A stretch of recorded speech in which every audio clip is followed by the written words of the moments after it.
troops for the summer, he announced. Emily, you will pull the flour mill special. Thank you, sir, said Emily. She was pleased. Emily stopped to fill up the water on the way to the flour mill, but James was already there.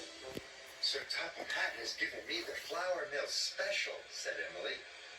You're lucky, James huffed. I have to do the Black Lock run. Why don't you like going to Black Lock? Asked Emily. There are boulders all over the tracks, he moaned. They bash your buffers and scratch your paint. And there's the Black Lock monster. What's the Black Lock monster? Nobody knows, said James. Black figures move in the water and then they disappear. And James puffed away. Emily was pleased she didn't have to go to Blacklock.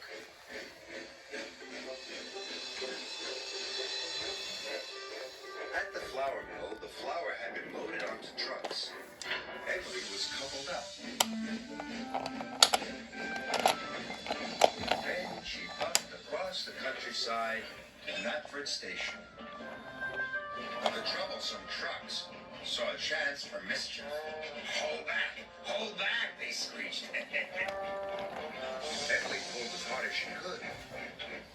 But the troublesome trucks made her go very slowly.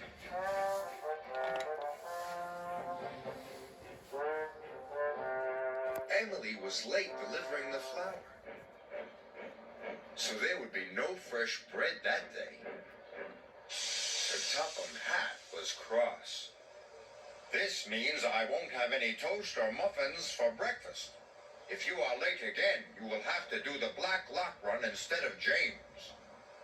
Emily didn't want to have her buffers bashed by boulders, and she didn't want to see the Black Lock monster. I must get the flour to the station on time, Emily puffed.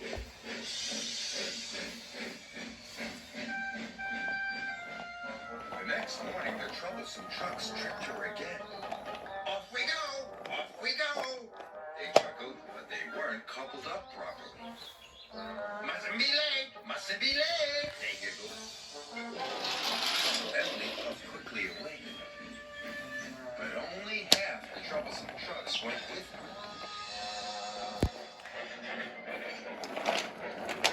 Emily arrived at the station. But you've only brought half the flour, the station master cried. So Emily had to go back for the rest of the troublesome trucks. Oh no, Emily cried. I don't want to get the Black Lock run. When Emily arrived at the mill, the trucks were more troublesome than ever. Emily, the late engine, Emily, the late engine, they sang. This made Emily very cross.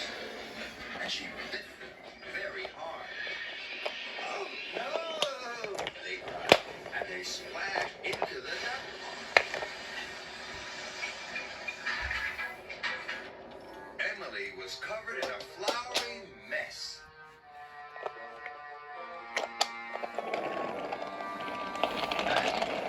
Sir Topham Hatt came to see Emily. Emily, you have caused confusion and delay, Sir Topham Hatt said. Now you are to take over the Black Lock run. Emily was very unhappy. Wait until you've tried it, Thomas puffed. The Black Lock run might be nice. I don't think so, Emily moaned. Bashed buffers and a big monster? It sounds miserable to me. The next morning, Emily puffed sadly to the station. Lots of excited children and vacationers climbed on board. They were all looking forward to their vacation, she thought. I mustn't let them down.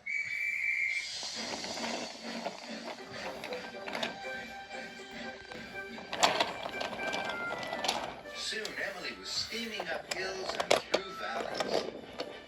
I bet it won't pass, she said to herself.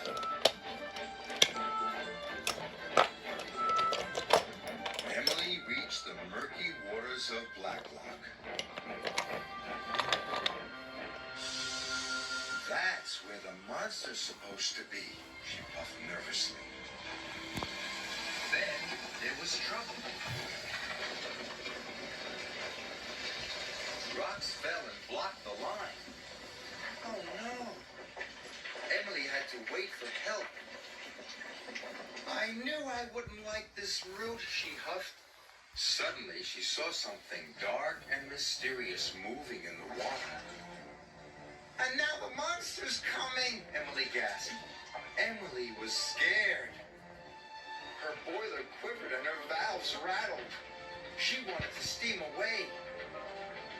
I never want to see black luck again, she cried. But Emily thought of the children in the coach behind her. She was determined to get them to their vacation, whatever it took. At last, the water settled, and Emily saw what the monster really was. It's a family of seals. Emily was delighted. The children were delighted too. Soon the line was cleared. Emily steamed on through the countryside. The children would reach their vacation on time. That evening, Thomas and Emily both stopped to watch the seals. You were right, said Emily. Black luck is a nice route after all.